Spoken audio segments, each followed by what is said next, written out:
Praise the Lord.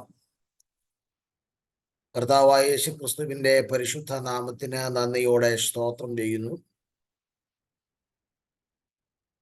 ഇന്ന് പ്രഭാതത്തിൽ കൂടി വന്ന് കർത്താവിനെ മഹത്വപ്പെടുത്തുവാനും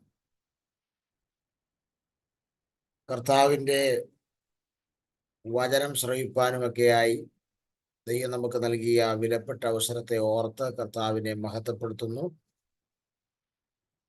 ഇന്ന് രാവിലെ സമയം ഈ ദൈവവചന ചിന്തകൾക്കായി കൂടി വന്നിരിക്കുന്ന എല്ലാ ദൈവമക്കളെയും ഓർത്ത് കർത്താവിനെ മഹത്വപ്പെടുത്തുകയാണ്.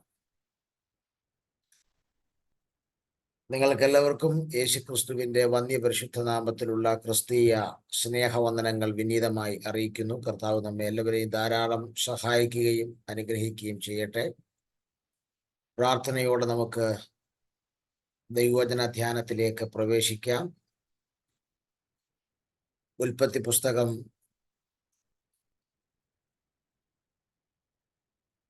41-ാം അധ്യായത്തിൽ നിന്ന് 42-ാമത്തെ വാക്യമാണ് പ്രാർത്ഥനയോടെ ധ്യാനിക്കുന്നത്. ബൈബിൾ എല്ലാവരും തുറന്ന് ഉൽപ്പത്തി പുസ്തകം 41-ാം അധ്യായം 42-ാമത്തെ വാക്യത്തിലേക്ക് നിങ്ങളുടെ ശ്രദ്ധയെ കൊണ്ടുവരുന്നു. ഫറവോൻ തന്റെ കയ്യിൽ നിന്ന് മുദ്രമോതിരം ഊരി യോസഫിന്റെ കൈക്ക് ഇട്ടു. അവനെ നേർമയുള്ള വസ്ത്രം ധരിപ്പിച്ച് ഒരു സ്വർണ സരപ്പളിയും അവന്റെ കഴുത്തിൽ ഇട്ടു. നമ്മള് ഒരല്പനിമിഷം മാത്രം ലഘുവായൊരു സന്ദേശത്തിലേക്കാണ് പ്രവേശിക്കുന്നത്. ആരും ലെഫ്റ്റായി പോകാതെ ദൈവവചനം കേൾക്കുവാൻ പ്രാർത്ഥനയോടെ ആയിരിക്കുക. വീഡിയോ ഓണാക്കാൻ കഴിയുന്നവർ ദയവായി ഓണാക്കുക. കർത്താവ് നമ്മെ സഹായിക്കട്ടെ. ഉൽപ്പത്തി പുസ്തകം 37-ാം അധ്യായം മുതൽ 50-ാം അധ്യായം വരെ നീണ്ടു നിൽക്കുന്ന ഒരു ചരിത്രം. ആ ചരിത്രം യോസഫിന്റെ ചരിത്രമാണ്. ഏകദേശം ഒരു 14ഓളം അധ്യായങ്ങൾ മുഴുവൻ യോസഫിന്റെ ചരിത്രമാണ്. നിങ്ങൾ നോക്കുക, ദൈവശ്വാസീയമായ തിരുവെഴുത്തിനകത്ത് ഒരു വ്യക്തിയെക്കുറിച്ച് പറയാൻ 14 അധ്യായങ്ങൾ ദൈവാത്മാവ് എടുത്തെങ്കിൽ ആ വ്യക്തിക്ക് പരിശുദ്ധാത്മാവ് കൊടുത്തിരിക്കുന്ന പ്രാധാന്യം എത്ര വലുതായിരിക്കുമെന്നുള്ളത് നമുക്ക് മനസ്സിലാക്കാൻ കഴിയും. ഇന്ന് പ്രഭാതത്തിൽ ആദ്യത്തെ ദൂത് പറഞ്ഞ് ആരംഭിക്കട്ടെ. നിങ്ങളുടെ ചാർച്ചക്കാർക്കും നിങ്ങളുടെ അയൽവക്കക്കാർക്കും നിങ്ങളുടെ ബന്ധുമിത്രാദികളിൽ പലർക്കും നിങ്ങൾ ആരുമല്ലായിരിക്കാം, പക്ഷേ നിങ്ങൾക്ക് പ്രാധാന്യം നൽകത്തരുന്ന ഒരു സ്വർഗം ഉയരത്തിലുണ്ട്.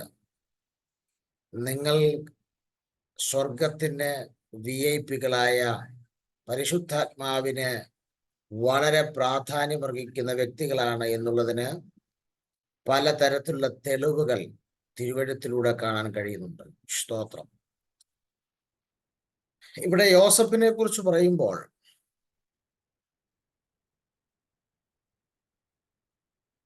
നമ്മുടെ ആത്മീക ജീവിതത്തിൽ വിവിധ തരത്തിലുള്ള പ്രചോദനം യോസഫിന്റെ ജീവിതം നമുക്ക് നൽകിയിട്ടുണ്ട്.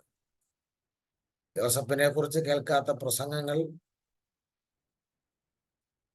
യോസഫിനെ കുറിച്ച് കേൾക്കാത്ത ചിന്തകളൊക്കെ വളരെ കുറവാണ്. ഞാനിവിടെ ഓടിച്ച് കൊണ്ടുവരാൻ പോകുന്ന വിഷയം യോസഫിന്റെ ജീവിതത്തിൽ ഏറ്റവും നിർണായകമായി തീർന്നൊരു വിഷയമാണ് വസ്ത്രം എന്ന് പറയുന്നത്. വിശുദ്ധ വേദപുസ്തകത്തിൽ വസ്ത്രത്തിന് വളരെ പ്രാധാന്യമുണ്ട്. അതുകൊണ്ട് തന്നെയാണ് യോസഫിന്റെ ജീവിതത്തിന് വഴിത്തിരിവായതും യോസഫിന്റെ ജീവിതത്തിന്റെ ആദ്യം മുതൽ അവസാനം വരെ നീണ്ടു നിൽക്കുന്ന ഒരു വിഷയമാണ് വസ്ത്രം. ബൈബിളിൽ വസ്ത്രങ്ങൾക്ക് വളരെ പ്രാധാന്യമുണ്ട് എന്നുള്ളതിന്റെ തെളിവ് ആവർത്തന പുസ്തകത്തിൽ നമുക്ക് കാണാൻ കഴിയുന്നുണ്ട്. പുരുഷന്റെ വസ്ത്രം സ്ത്രീയും സ്ത്രീയുടെ വസ്ത്രം പുരുഷനും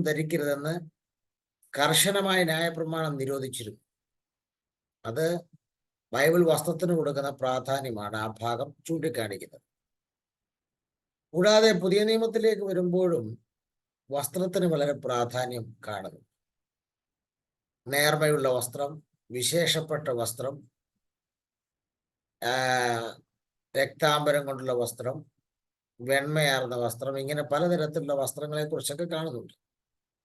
വസ്ത്രം വിശുദ്ധിയെ കുറിക്കുന്നു എന്നും നമുക്ക് ആലങ്കാരികമായി ചിന്തിക്കാം. പക്ഷേ എല്ലാ വസ്ത്രങ്ങളും വിശുദ്ധിയെ കുറിക്കുന്നു എന്ന് പറയാൻ കഴിയില്ല. എന്നാൽ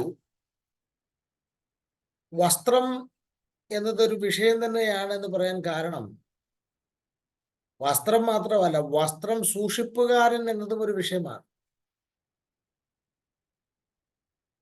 അങ്ങനെ ഒരു വിഷയവും തിരുവഴുത്തിൽ കാണുന്നുണ്ട്. ബാലിന്റെ പുരോഹിതന്മാരുടെ വസ്ത്രം സൂക്ഷിപ്പുകാരുണ്ടായിരുന്നു. സ്തേഫാനോസിനെ കല്ലെറിഞ്ഞു കൊല്ലുവാൻ വന്നവരുടെ വസ്ത്രം സൂക്ഷിപ്പുകാരനായിരുന്നു ആ കാലത്ത് ശൗലെന്ന് തിരുവഴുത്ത് പറയുന്നു. അപ്പോൾ വസ്ത്രം സൂക്ഷിപ്പുമൊക്കെ ബൈബിളിൽ വളരെ പ്രധാനപ്പെട്ട വിഷയം തന്നെയാണ് എന്നുള്ളതിൽ തർക്കമില്ല. ഇവിടെ യോസഫിന്റെ ജീവിതത്തിലൂടെ കടന്നുപോയ പ്രധാനപ്പെട്ട 5 വസ്ത്രങ്ങൾ ഞാൻ ഇന്ന് രാവിലെ നിങ്ങളുമായി ഒരല്പം മിനിറ്റുകൾ ഷെയർ ചെയ്യാൻ കർത്താവിൽ ഇഷ്ടപ്പെടുകയാണ്. ഞാൻ എല്ലാ ദിവസവും ഒരല്പം മിനിറ്റുകൾ മാത്രമേ സംസാരിക്കാവൂ എന്നാണ് ചിന്തിച്ച് പ്രസംഗം ആരംഭിക്കുന്നത്. പക്ഷെ പ്രസംഗം തീരുമ്പം അത് 30-40 മിനിറ്റൊക്കെ ആയി പോവുകയാണ്. സ്തോത്രം. അല്പം മിനിറ്റുകൾ മാത്രമേ സംസാരിക്കാവൂന്ന് ചിന്തിക്കാൻ കാരണം, മലയാളികൾ പൊതുവെ ഈ ദീർഘമായിട്ടുള്ള പ്രസംഗം കേൾക്കാൻ താല്പര്യപ്പെടുന്നവരല്ല. അവര് 10 മിനിറ്റും 15 മിനിറ്റും ഒക്കെ ഉള്ള പ്രസംഗങ്ങളാണ് കൂടുതലും കേൾക്കാൻ ഇഷ്ടപ്പെടുന്നത്. ഇപ്പം ഞാനാണെങ്കിൽ പോലും എനിക്ക് 1 മിനിറ്റൊക്കെ ഉള്ള വോയിസ് മെസ്സേജൊക്കെ ആരും അയച്ചാൽ ഞാൻ കേൾക്കത്തില്ല. ഒരു 30 സെക്കൻഡ് 40 സെക്കൻഡൊക്കെ ഉള്ളതാണ് കേൾക്കും. മറ്റേ ക്ഷമയോടെ ഇരുന്ന് 1 മിനിറ്റൊക്കെ ഇരുന്ന് കേൾക്കാൻ ഇച്ചിരി ബുദ്ധിമുട്ടാണ്. സ്തോത്രം.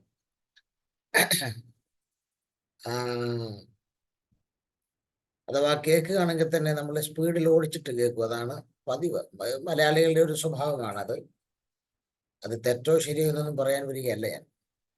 അതുകൊണ്ട് തന്നെ നമുക്ക് വേഗം ഈ വിഷയം ഒന്ന് ചിന്തിച്ച് പ്രാർത്ഥിപ്പാൻ കർത്താവിൽ ശരണപ്പെടുകയാണ്. യോസഫിന്റെ ജീവിതത്തിലെ ആദ്യത്തെ വസ്ത്രം നമ്മൾ കാണുന്നത് ഉൽപ്പത്തി പുസ്തകം 37-ാം അധ്യായം അതിന്റെ 3-ാമത്തെ വാക്യത്തിലാണ്. നമുക്ക് ആ ഭാഗം ഒന്ന് നോക്കാം. ഉൽപ്പത്തി പുസ്തകം 37-ാം അധ്യായത്തിന്റെ 3-ാമത്തെ വാക്യമാണ്. യോസഫ് വാർദ്ധക്യത്തിലെ മകനായതുകൊണ്ട് ഇസ്രായേൽ എല്ലാ മക്കളിലും വെച്ചും അവനെ അധികം സ്നേഹിച്ചു, ഒരു നിലയെങ്കിൽ അവന് ഉണ്ടാക്കി കൊടുത്തു. അപ്പോൾ ഒന്നാമത്തെ തൻ്റെ ലൈഫിലെ വസ്ത്രം അപ്പൻ തന്നെ സ്നേഹിച്ച് ഉണ്ടാക്കി കൊടുത്ത നിലയങ്കിയാണ്. സ്തോത്രം. എന്നാൽ ഈ വസ്ത്രം ഉണ്ടാക്കിയ ഒരു പ്രതിസന്ധി എന്താണെന്ന് ചോദിച്ചാൽ, ആ ഒറ്റ വസ്ത്രം കൊണ്ട് വീട്ടിലെ സഹോദരന്മാർ മുഴുവൻ തനിക്കെതിരാകുകയാണ്. സ്തോത്രം. അതൊക്കെ സഹോദരന്മാർക്ക് അവനോട് സമാധാനപരമായി സംസാരിപ്പാൻ കഴിഞ്ഞില്ല എന്നാണ് എഴുതിയിരിക്കുന്നത്. സ്തോത്രം. ഇതിന് പുറമെ അദ്ദേഹം ഒരു ദർശനം അല്ലെങ്കിൽ സ്വപ്നം കൂടെ കണ്ടപ്പോൾ ആ വൈരാഗ്യം വർദ്ധിക്കുകയാണ്. അപ്പോൾ തങ്ങൾക്കാർക്കും കിട്ടാത്ത ഒരു നിലയെങ്കിൽ അപ്പൻ യോസഫിന് നിർമ്മിച്ചു കൊടുത്തത് വീടിനകത്തൊരു സംസാര വിഷയവും മറ്റു മക്കളെ ചൊടിപ്പിക്കുന്നതിന് കാരണഭൂതമായെങ്കിൽ മനസ്സിലാക്കുക, നിന്റെ ലൈഫിലെ ചില വസ്ത്രങ്ങൾ നിന്റെ ചുറ്റുപാടുകളെ നിനക്കെതിരാക്കി തീർക്കുന്ന വസ്ത്രങ്ങളാണ്. സ്തോത്രം. ആർക്കും ലഭിക്കാത്ത ചില വസ്ത്രങ്ങൾ നിനക്ക് ലഭിക്കുമ്പോൾ നിന്റെ അന്തരീക്ഷങ്ങളും ചുറ്റുപാടുകളും നിനക്കെതിരാകും. പക്ഷെ നീ അതിനകത്ത് ചുറ്റുപാടുകളുടെ അന്തരീക്ഷങ്ങളെ അല്ല നീ ശ്രദ്ധിക്കേണ്ടത്. പിന്നെയോ നിനക്ക് ആ വസ്ത്രം തന്നത് നിന്റെ അപ്പനാണ്. സ്തോത്രം. അവന്റെ സ്നേഹത്തിന്റെ ആധിക്യത്തിൽ നിന്ന് ലഭിച്ച വസ്ത്രമാണ്. നീ ആ വസ്ത്രത്തിന് വില കൊടുത്തതിനെ സൂക്ഷിക്കുക എന്നുള്ളതാണ് ദൈവത്തിന്റെ ആത്മാവിന്റെ രാവിലെ സമയം വളരെ വ്യക്തമായി നമ്മോട് സംസാരിക്കുന്നത്. അപ്പൻ നിനക്ക് നൽകിയ മറ്റാർക്കും കൊടുക്കാത്ത നിന്നെ സ്നേഹിച്ചു നൽകിയ വിശേഷപ്പെട്ട ആ നിലയെങ്കി നീ ഇന്നും അമൂല്യമായ സ്വത്തായി സൂക്ഷിക്കുന്നുണ്ടോ എന്ന് ദൈവാത്മാവ് ചോദിക്കുകയാണ്. സ്തോത്രം. ഇവിടെ ഈ നിലയങ്കി വരുത്തി വെച്ച യോസഫിന്റെ ജീവിതത്തിന്റെ പ്രതിസന്ധികളുടെ തുടക്കം ഈ നിലയെങ്കിൽ നിന്നായിരുന്നു. സ്തോത്രം. നോക്കുക, ഞാൻ ഈ നിലയങ്കിയെ കുറിച്ച് പറയുമ്പോൾ ഇത് പുതിയ നിയമ വേർഷനിലേക്ക് ഒന്ന് കൊണ്ടുവരാൻ ശ്രമിക്കുകയാണ്. സ്തോത്രം. പുതിയ നിയമ വേർഷനിലേക്ക് നമ്മൾ വരുമ്പോൾ, സ്തോത്രം, ഇത് അപ്പനാണ് മകന് ഈ നിലയങ്കി കൊടുത്തത്. അപ്പോൾ നമുക്കിത് പുതിയ നിയമത്തിലേക്ക് വരുമ്പോൾ പിതാവായ ദൈവത്തിനൊപ്പം കർത്താവിനുണ്ടായിരുന്ന സ്വർഗീയ മഹത്വത്തെയാണ് ഈ നിലയങ്കി പുതിയ നിയമ വേർഷനിൽ നമുക്ക് കാണാൻ കഴിയുന്നത്. സ്തോത്രം. അപ്പൻ മകന് വാങ്ങിച്ചു കൊടുത്ത ആ നിലയങ്കി തനിക്ക് ശത്രുക്കളെ ഉണ്ടാക്കിയെങ്കിലും അപ്പന്റെ അകമഴിഞ്ഞ സ്നേഹം ആ നിലയങ്കിയിൽ കൂടെ നമുക്ക് കാണാൻ കഴിയുന്നു. ഇത് പുതിയ നിയമത്തിൽ പിതാവിനൊപ്പം പുത്രനായ യേശുക്രിസ്തുവിനുണ്ടായിരുന്ന ആ ആഴമേറിയ മഹത്വത്തെ കാണിക്കുന്ന ഒരു വിഷയമാണെന്ന് ദൈവാത്മാവ് ഓർപ്പിക്കുന്നു. യോഹന്നാന്റെ സുവിശേഷം 17-ാം അധ്യായത്തിലേക്ക് നമ്മൾ വരുമ്പോൾ കർത്താവായ യേശുക്രിസ്തുവിന്റെ മഹാപൗരോഹിത്യ പ്രാർത്ഥനയിലെ ഒരു പ്രധാനപ്പെട്ട വാചകം ശ്രദ്ധിക്കാതെ പോകരുത്. സ്തോത്രം. 17-ാം അധ്യായത്തിന്റെ 5-ാം വാക്യം ശ്രദ്ധിക്കാം. യോഹന്നാന്റെ സുവിശേഷം 17-ാം അധ്യായത്തിന്റെ 5-ാം വാക്യം. ഇപ്പോൾ പിതാവേ, ലോകം ഉണ്ടാകും മുമ്പേ എനിക്ക് നിന്റെ അടുക്കൽ ഉണ്ടായിരുന്ന മഹത്വത്തിൽ എന്നെ നിന്റെ അടുക്കൽ മഹത്വപ്പെടുത്തണമേ. നോക്കിക്കേ, ഈ വാക്യത്തിൽ ഒത്തിരി അർത്ഥമുണ്ട്. ഒന്ന്, യേശുക്രിസ്തു ഇന്നലെയോ മിനിഞ്ഞാന്നോ ഒന്നും കിളിർത്തു വന്ന ഒരാളല്ല.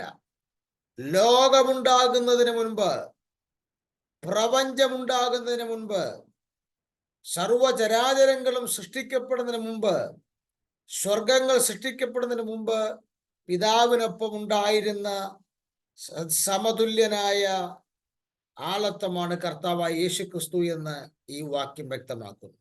എന്ന് മാത്രമല്ല, യേശുക്രിസ്തു ഈ 17-ാം അധ്യായത്തിൽ മഹാപൗരോഹിത്യ പ്രാർത്ഥന പ്രാർത്ഥിക്കുമ്പോൾ 3 രീതിയിലാണ് പ്രാർത്ഥിക്കുന്നത്. ആദ്യത്തെ 5 വാക്യങ്ങളിൽ യേശു തനിക്ക് വേണ്ടി പിതാവിനോട് പ്രാർത്ഥിക്കുന്നു. ശേഷമുള്ള വാക്യങ്ങളിൽ യേശു തൻ്റെ 12 അപ്പോസ്തലന്മാർക്ക് വേണ്ടി പിതാവിനോട് പ്രാർത്ഥിക്കുന്നു. ഫൈനലി യേശുക്രിസ്തു ഭൂമിയിൽ സ്ഥാപിക്കപ്പെടുവാൻ പോകുന്ന സഭയ്ക്ക് വേണ്ടി പ്രാർത്ഥിക്കുന്നു. അതായത് നമുക്ക് ഓരോരുത്തർക്കും വേണ്ടി പ്രാർത്ഥിക്കുന്നു. ഇതാണ് മഹാപൗരോഹിത്യ പ്രാർത്ഥനയുടെ പ്രധാനപ്പെട്ട പ്രമേയം. സ്തോത്രം. അതിൽ പിതാവിനോട് പ്രാർത്ഥിക്കുമ്പോൾ പറയുകയാണ്, നീ എന്നെ മഹത്വപ്പെടുത്തണം. ആ പ്രാർത്ഥന ഇങ്ങനെ, നീ എന്നെ മഹത്വപ്പെടുത്തണം. മഹത്വപ്പെടുത്തണം എന്ന് പറഞ്ഞാൽ പുതിയതെന്തോ ഒന്ന് കിട്ടാൻ പോകുന്നു, അങ്ങനെയല്ല. പകരം പണ്ട് മഹത്വം ഉണ്ടായിരുന്നു, ഭയങ്കര ഗ്രേറ്റ് ഗ്ലോറി, ഭയങ്കര മഹത്വം പണ്ടുണ്ടായിരുന്നു. പക്ഷേ ആ മഹത്വത്തിന്റെ വസ്ത്രം ഊരി വെച്ചിട്ടാണ് എന്നെയും നിന്നെയും പാപത്തിൽ നിന്ന് വിടുവിക്കാൻ കർത്താവായ യേശുക്രിസ്തു ഭൂമിയിലേക്ക് ഇറങ്ങി വന്നത്.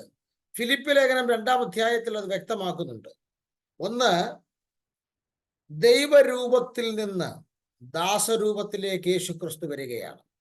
നോക്കിക്കേ, ദൈവരൂപം, ദാസരൂപം. ദൈവരൂപത്തിൽ നിന്ന് ദാസരൂപത്തിലേക്ക് വരാൻ അത്ര എളുപ്പമല്ല. ദൈവരൂപത്തിൽ നിന്ന് ദാസരൂപത്തിലേക്ക് വരാൻ യേശു എന്താണ് ചെയ്തത്? ഫിലിപ്പ് ലേഖനം 2-ാം അധ്യായം പറയുന്നു, അവൻ തന്നെത്താൻ ഒഴിച്ചു എന്നുള്ളൊരു പദമാണ്. തന്നെത്താൻ ഒഴിച്ചു എന്ന് പറഞ്ഞാൽ സ്വയം ശൂന്യമാക്കി എന്നാണ് മനസ്സിലാക്കുന്നത്. അപ്പോൾ തൻ്റെ മഹത്വത്തിന്റെ വസ്ത്രം മാറ്റിവെച്ചിട്ടാണ്, തൻ്റെ മഹത്വം മാറ്റിവെച്ചിട്ടാണ് അവൻ എന്നെയും നിന്നെയും ഓർത്ത് ദൈവരൂപത്തിൽ നിന്ന് സ്വയം ശൂന്യമാക്കി ദാസരൂപത്തിലേക്ക് വന്നത്. സ്തോത്രം. എന്നാൽ ഇപ്പോൾ യേശു വീണ്ടും തൻ്റെ ക്രൂശീകരണത്തിന് മുമ്പ് താൻ പ്രാർത്ഥിക്കുകയാണ്. താൻ ക്രൂശിക്കപ്പെട്ട പിതാവിന്റെ അടുക്കിലേക്ക് പോകുവാനുള്ള സമയം അടുത്തു എന്ന് മനസ്സിലാക്കി യേശു പ്രാർത്ഥിക്കുന്നു. എന്താണ്? എനിക്ക് ലോകം ഉണ്ടാകുന്നതിന് മുൻപ് പിതാവേ, നമ്മൾ ഒരുമിച്ചിരുന്നപ്പോൾ എനിക്ക് നിന്റെ അടുക്കലായിരുന്നപ്പോൾ ഉണ്ടായിരുന്ന ആ മഹത്വത്തിലേക്ക് നീ എന്നെ വീണ്ടും നിന്റെ അടുക്കൽ എന്നെ മഹത്വപ്പെടുത്തണം. നോക്കിയ, പിതാവിൽ നിന്ന് വീണ്ടും മഹത്വം സ്വീകരിക്കാൻ പ്രാർത്ഥിക്കുന്ന ആ പുത്രനെ നമുക്കിവിടെ കാണാൻ കഴിയുന്നു.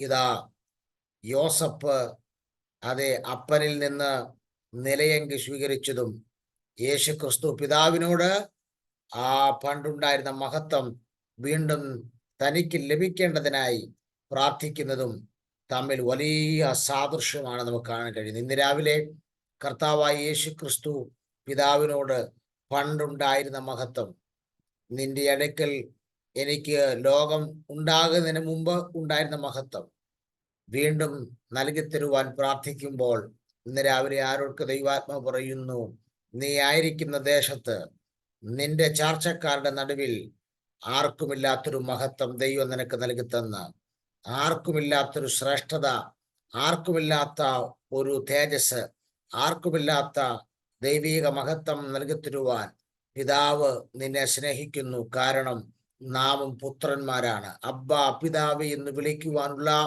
പുത്രത്വത്തിന്റെ സകല അവകാശവും നമുക്കുണ്ടെങ്കിൽ പുത്രന്മാരെന്ന അവകാശത്തിൽ നിന്നുകൊണ്ട് കൃപ പ്രാപിച്ചവർ രാവിലെ പ്രാർത്ഥിക്കാൻ തയ്യാറാകട്ടെ. അപ്പാ, ഞങ്ങളെ കൂടെ മഹത്വപ്പെടുത്തുവാൻ, അതെ ഞങ്ങളായിരിക്കുന്ന ദേശത്ത്, ഞങ്ങളായിരിക്കുന്ന സാഹചര്യത്തിന്റെ നടുവിൽ ഞങ്ങൾ ജീർണിച്ചു പോകുന്നവരായിട്ടല്ല, അങ്ങയുടെ മഹത്വം ചുമക്കുന്നവരായി അങ്ങ് ഞങ്ങളെ മഹത്വപ്പെടുത്തുവാൻ, അങ്ങ് ഞങ്ങളെ തേജസ് പകർന്ന് അനുഗ്രഹിക്കുവാൻ നമുക്കൊരുമിച്ച് ദൈവസന്നിധിയിൽ പ്രാർത്ഥനയ്ക്കായി ഏൽപ്പിക്കപ്പെടാം. സ്തോത്രം. രണ്ടാമത് യോസഫിന്റെ ജീവിതത്തിൽ വന്ന വസ്ത്രം, സ്തോത്രം, അത് മാറ്റപ്പെട്ട വസ്ത്രമാണ്. 37-ാം അധ്യായത്തിലേക്ക് വരാം. ഉൽപ്പത്തി പുസ്തകം 37-ാം അധ്യായം. സ്തോത്രം. ഉൽപ്പത്തി പുസ്തകം 37-ാം അധ്യായത്തിന്റെ 23-ാമത്തെ വാക്യം ശ്രദ്ധിക്കുക. 23-ാമത്തെ വാക്യം. യോസഫ് തന്റെ സഹോദരന്മാരുടെ അടുക്കൽ വന്നപ്പോൾ അവൻ ഉടുത്തിരുന്ന നിലയങ്കി അവർ ഊരി അവനെ എടുത്ത് ഒരു കുഴിയിൽ ഇട്ടു. ഇത് മാറ്റപ്പെട്ട വസ്ത്രം എന്നാണ് ഞാൻ ഇതിന് കൊടുത്ത പേര്. എന്ന് പറഞ്ഞാൽ, സ്തോത്രം, ഉരിഞ്ഞെടുക്കപ്പെട്ട വസ്ത്രം. നോക്കുക, പണ്ട് സഹോദരന്മാർ തനിക്ക് ശത്രുക്കളായി വീട്ടിൽ വെച്ച് തീർന്നു.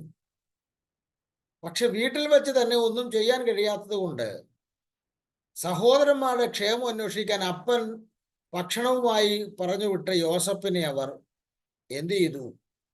ആ നിലയങ്കി, അപ്പൻ കൊടുത്ത നിലയങ്കി ഊരിയെടുത്ത്, സ്തോത്രം, അവർ അവനെ പൊട്ടക്കിണറ്റിലേക്ക് ഇട്ടു. സിമ്പിളാണ്. ഈ വിഷയം കാണുമ്പോൾ തന്നെ പുതിയ നിയമത്തിലേക്ക് നമുക്ക് കൊണ്ടുവരാം. കർത്താവായ യേശു ക്രിസ്തുവിന്റെ അങ്കിക്കായി ചീട്ടിടുന്ന പടയാളികളെ സുവിശേഷത്തിൽ നമുക്ക് കാണാൻ കഴിയുന്നുണ്ട്. ഇന്ന് രാവിലെ സമയം മനസ്സിലാക്കുക, സ്തോത്രം, മാറ്റപ്പെടുന്ന അങ്കി, ഉരിഞ്ഞെടുക്കപ്പെട്ട അങ്കി, കർത്താവായ യേശു ക്രിസ്തുവിന്റെ അങ്കിക്കായി ചീട്ടിടുന്ന പടയാളികളെ സുവിശേഷം കാണിക്കുന്നു. ഈ രാവിലെ സമയം ദൈവാത്മാവനോട് പറയുന്നു, നീ പാർക്കുന്ന ദേശത്ത് നീ അണിഞ്ഞിരിക്കുന്ന മഹത്വകരമായ ചില അങ്കികളെ നിന്നിൽ നിന്ന് ഉരിഞ്ഞെടുക്കാനും അത് മാറ്റപ്പെടുന്നത് കാണാനും കാത്തു നിൽക്കുന്ന പല കണ്ണുകളും നിന്റെ ചുറ്റുമുണ്ട്. സ്തോത്രം. ഇന്ന് രാവിലെ ദൈവാത്മാവ് വളരെ വ്യക്തമായി ചിലരോട് ഓർമ്മപ്പെടുന്നു, നീ സ്വായത്തമാക്കിയിരിക്കുന്ന, നീ അണിഞ്ഞിരിക്കുന്ന ആ അപ്പൻ നിനക്ക് സ്നേഹത്തിന്റെ ആധിക്യത്തിൽ നൽകിത്തന്ന ആ അങ്കിയെ ഏതുവിധേനയും ഉരിഞ്ഞെടുക്കാൻ, നിന്റെ വിശുദ്ധിയുടെ അങ്കിയാകട്ടെ, അത് നിന്റെ മോടിയുടെ നന്മയുടെ അങ്കിയാകട്ടെ, ഉരിഞ്ഞെടുക്കാൻ, അതൊന്ന് മാറുന്നത് കാണാൻ, മാറ്റപ്പെടുന്നത് കാണാൻ കാത്തിരിക്കുന്നവരുടെ നടുവിൽ ദൈവാത്മാവിനോട് പറയുന്നു, നിന്റെ വസ്ത്രത്തെ നീ സൂക്ഷിക്കുക. നിന്റെ അങ്കി ആരും ഉരിഞ്ഞെടുക്കാതിരിപ്പാൻ നീ നിന്നെ തന്നെ ഏൽപ്പിച്ചു കൊടുത്ത് സൂക്ഷിക്കാൻ ദൈവാത്മാവ് ഇന്ന് രാവിലെ സമയം ചിലരോട് വ്യക്തമായി ആലോചന കൈമാറുകയാണ്. സ്തോത്രം.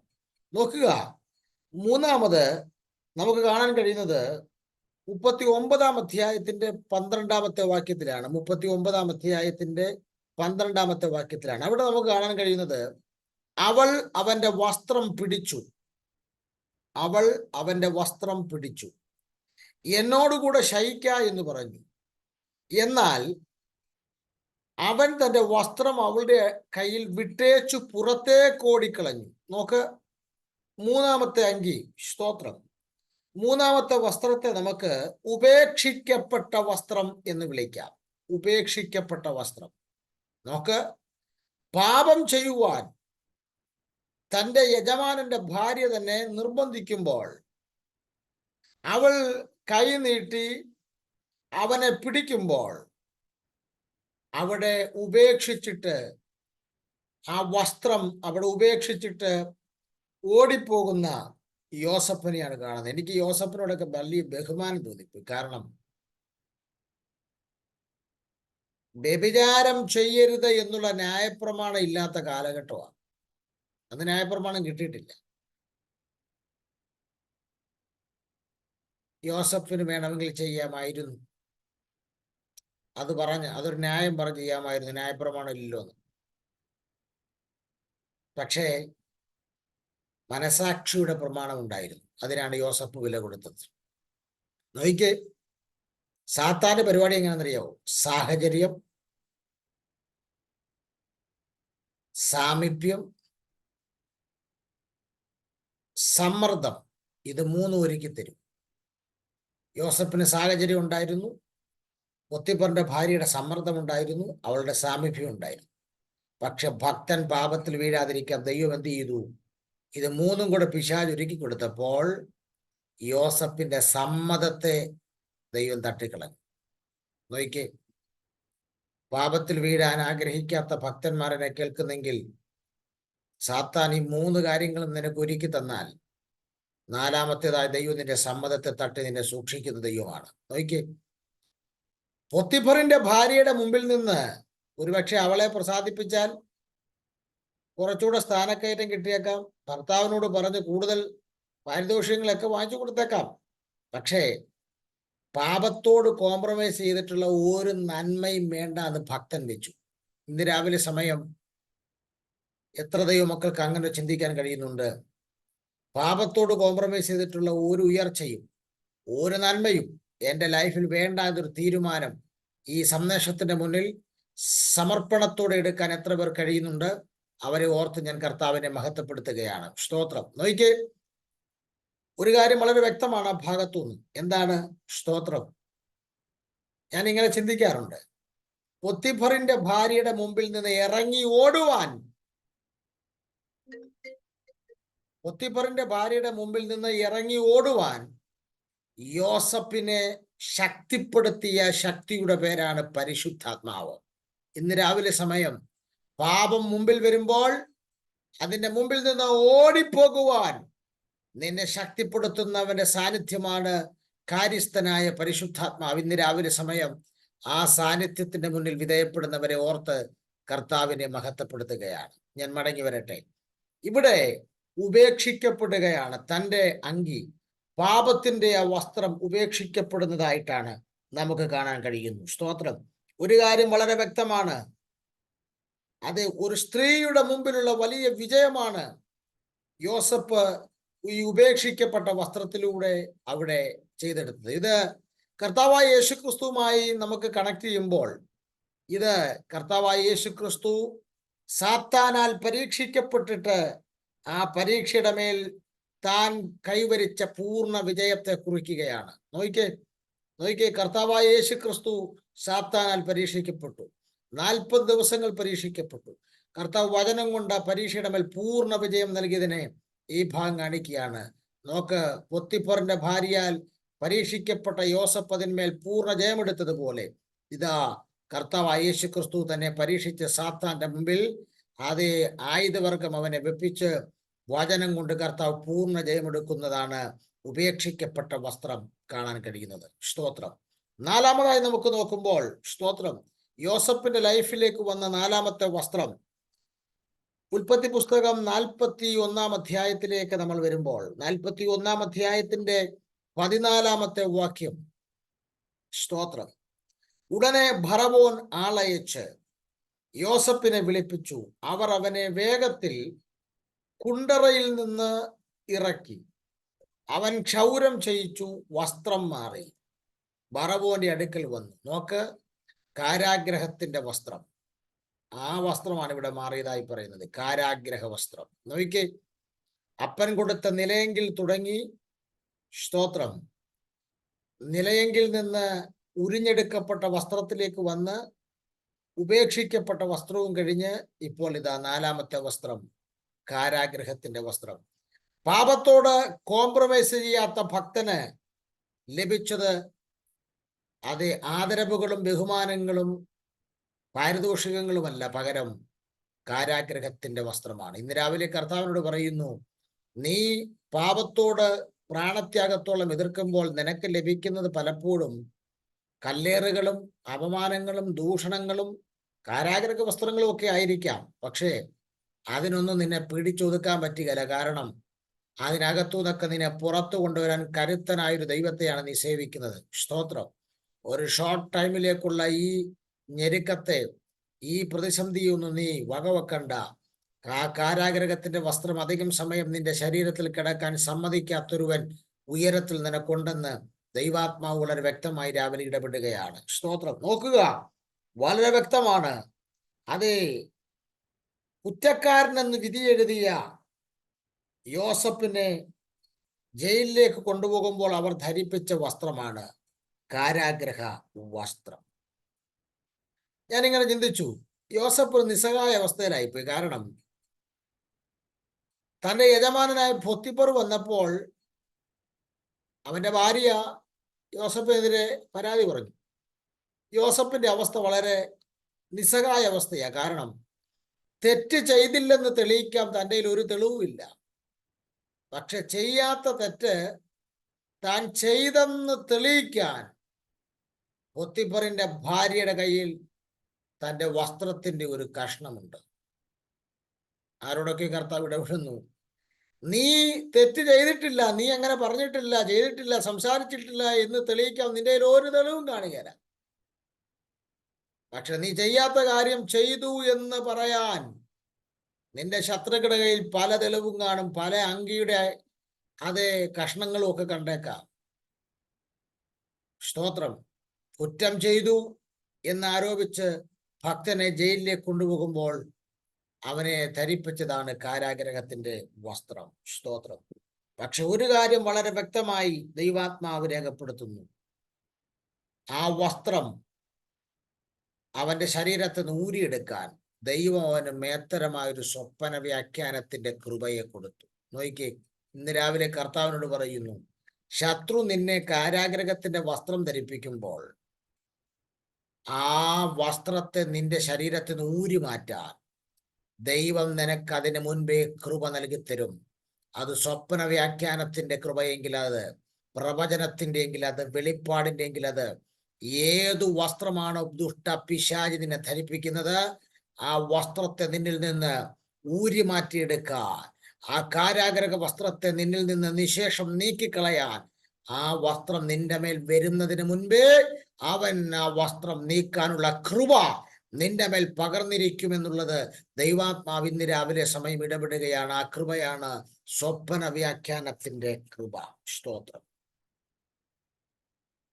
ഈ ഭാഗം നമ്മൾ വായിക്കുമ്പോൾ എന്നെ വളരെ ചിന്തിപ്പിച്ചത് കർത്താവായ യേശു ക്രിസ്തുവുമായിട്ട് മത്തായി സുവിശേഷം 27 അധ്യായത്തിന്റെ 28 വാക്യമാണ് ഈ ഭാഗവുമായി ബന്ധപ്പെട്ട് എനിക്ക് മനസ്സിലാകുന്നത്. മത്തായി സുവിശേഷം 27 അധ്യായത്തിന്റെ 28 വാക്യം, അവന്റെ വസ്ത്രം അഴിച്ചു, ഒരു ചുമന്ന മേലങ്കി അവനെ ധരിപ്പിച്ചു. സ്തോത്രം. എന്ന് പറഞ്ഞാൽ ക്രിസ്തുവിലും അനർത്ഥം വന്നു എന്നുള്ളതിന്റെ തെളിവാണ് ഇത്. യോസഫിനെ കാരാഗ്രഹ വസ്ത്രം ധരിപ്പിച്ചു, ക്രിസ്തുവിനെ അതുപോലെ തന്നെ മരു വസ്ത്രം ധരിപ്പിച്ചു. ഇവിടെ വളരെ വ്യക്തമായി കാണാൻ കഴിയുന്നത് കാരാഗ്രഹ വസ്ത്രം അത് കുറ്റക്കാരനെന്ന് കരുതി അവനെ ധരിപ്പിച്ചപ്പോൾ ആ കാരാഗ്രഹ വസ്ത്രം അതിന് തത്തുല്യമാണ്. അതൊരു അനർത്ഥത്തിന്റെ വസ്ത്രമാണ് ഈ കാരാഗ്രഹ വസ്ത്രം. കാരാഗ്രഹത്തിലേക്ക് കുറ്റക്കാരൻ എന്ന് പറഞ്ഞ് കൊണ്ടുപോകുമ്പോൾ ധരിപ്പിക്കുന്നതാണ്.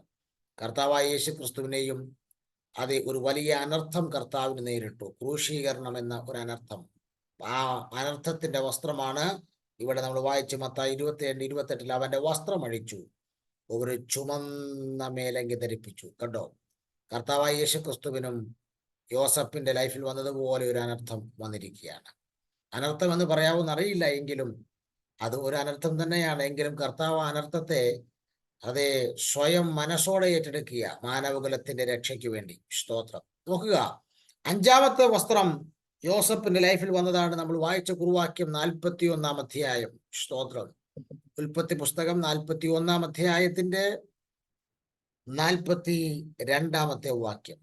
ആ വസ്ത്രം എന്താണ്? നേർമ്മയുള്ള വസ്ത്രം. സ്തോത്രം. നേർമ്മയുള്ള വസ്ത്രം. നോക്ക്, നിലയങ്കി നിന്നിൽ സ്ഥിരമായില്ല, സഹോദരന്മാർ അത് കീറി. 2, അവർ നിന്റെ വസ്ത്രം മാറ്റി ഉരിഞ്ഞെടുത്തു കളഞ്ഞു. 3, പൊത്തിഫറിന്റെ ഭാര്യ നിമിത്തം ഉപേക്ഷിക്കപ്പെട്ട വസ്ത്രം, അവള് വസ്ത്രം വലിച്ചു കീറി. സ്തോത്രം. 4, കാരാഗ്രഹ വസ്ത്രത്തിൽ നീ വന്നു. 5, നേർമ്മയുള്ള വസ്ത്രം. പരിശുദ്ധാത്മാവിനോട് പറയുന്നു, അധിക സമയം ആരോപണങ്ങളുടെയും ആക്ഷേപങ്ങളുടെയും അനർത്ഥങ്ങളുടെയും ഒന്നും കാരാഗ്രഹ വസ്ത്രം നീ ധരിക്കേണ്ടി വരത്തില്ല. നിന്നെ തേടി ഒരു നേർമ്മയുള്ള വസ്ത്രവുമായി ദൈവം ആളെ അയക്കുന്നുണ്ട്. നീ പാർക്കുന്ന ദേശത്ത് ദൈവം നിന്നെ മാനിച്ചു എന്നുള്ളതിന്റെ തെളിവായി, നിന്റെ സൊസൈറ്റിയുടെ നടുവിൽ, കൂട്ടുകാരുടെ നടുവിൽ, ചാർച്ചക്കാരുടെ നടുവിൽ ദൈവം നിന്നെ ഉയർത്തി എന്നുള്ളതിന്റെ തെളിവായി ഒരു നേർമ്മയുള്ള വസ്ത്രവുമായി ഫറവോന്റെ കൊട്ടാരത്തിൽ ആള് പുറപ്പെട്ടിട്ടുണ്ട്. യോസഫേ, നിന്നെ പുറത്തു കൊണ്ടുവരാൻ. ഇന്ന് രാവിലെ സമയം ദൈവാത്മാവ് പറയുന്നു, കഴിഞ്ഞ 13 വർഷങ്ങളായി യോസഫ് അനുഭവിക്കുന്ന മുഴുവൻ വ്യതകളുടെ പരിഹാരവുമായി ഇതാ നേർമ്മയുള്ള വസ്ത്രവുമായി ഫറവോന്റെ കൊട്ടാരത്തിൽ നിന്ന് കുതിരക്കുളമ്പടിയുമായി ഭടന്മാർ പുറപ്പെട്ട് കഴിഞ്ഞിട്ടുണ്ട്. ഇന്ന് രാവിലെ ദൈവാത്മാവ് അത് ചെയ്യാൻ വേണ്ടി പോകുന്നു. ആരെയോ നോക്കി പറയും, 2024 ഏപ്രിൽ മാസത്തിൽ അതേ ദൈവത്തിന്റെ ആത്മാവ് ആഴത്തിൽ നിന്നോട് പറഞ്ഞ വെളിപ്പാട് ഈ മെയ് മാസം 1-ാം തീയതി ദൈവാത്മാവ് സഫലമാക്കാൻ വേണ്ടി പോകുന്നു. ഞാൻ നിനക്ക് വേണ്ടി പ്രവർത്തിക്കും, ഞാൻ നിനക്ക് വേണ്ടി ചെയ്യും, ഞാൻ നിനക്ക് വേണ്ടി അത് അത്ഭുതം ചെയ്യുമെന്നൊക്കെ ഏപ്രിൽ മാസം വരെ നീ കേട്ടെങ്കിൽ മെയ് 1-ാം തീയതി ദൈവാത്മാവ് പറയുന്നു, നേർമ്മയുള്ള വസ്ത്രം നിന്നെ ധരിപ്പിക്കാൻ, മാന്യതയുടെ, ഉയർച്ചയുടെ, ബഹുമാനത്തിന്റെ, ആദരവിന്റെ നേർമ്മയുള്ള വസ്ത്രം നിന്നെ ധരിപ്പിക്കാൻ ഇതാ ദൈവത്തിന്റെ പട്ടാളം പുറപ്പെട്ടിട്ടുണ്ട്. ഫറവോന്റെ കൊട്ടാരത്തിൽ നിന്ന് പടയാളികൾ പുറപ്പെട്ടിട്ടുണ്ട്. ഇന്ന് രാവിലെ സമയം എത്ര പേർ വിശ്വസിക്കുന്നുണ്ട്? നോക്ക, വിശുദ്ധിയുടെയും മഹത്വത്തിന്റെയും പ്രതീകമായ നേർമ്മയുള്ള ഫറവോൻ കൊടുത്ത വസ്ത്രമാണ് യോസഫിനെ ധരിപ്പിച്ചത്. സ്തോത്രം. മത്തായി സുവിശേഷം 27-ാം അധ്യായത്തിന്റെ 5-ാമത്തെ വാക്യത്തിലേക്ക് വരുമ്പോൾ ഒരു കാര്യം അവിടെ കർത്താവായ യേശു ക്രിസ്തുവുമായി ബന്ധപ്പെട്ട് രേഖപ്പെടുത്തിയിട്ടുണ്ട്. മത്തായി സുവിശേഷം അത് 27-ാം അധ്യായത്തിലേക്ക് വരാം. സ്തോത്രം. 27 അല്ല,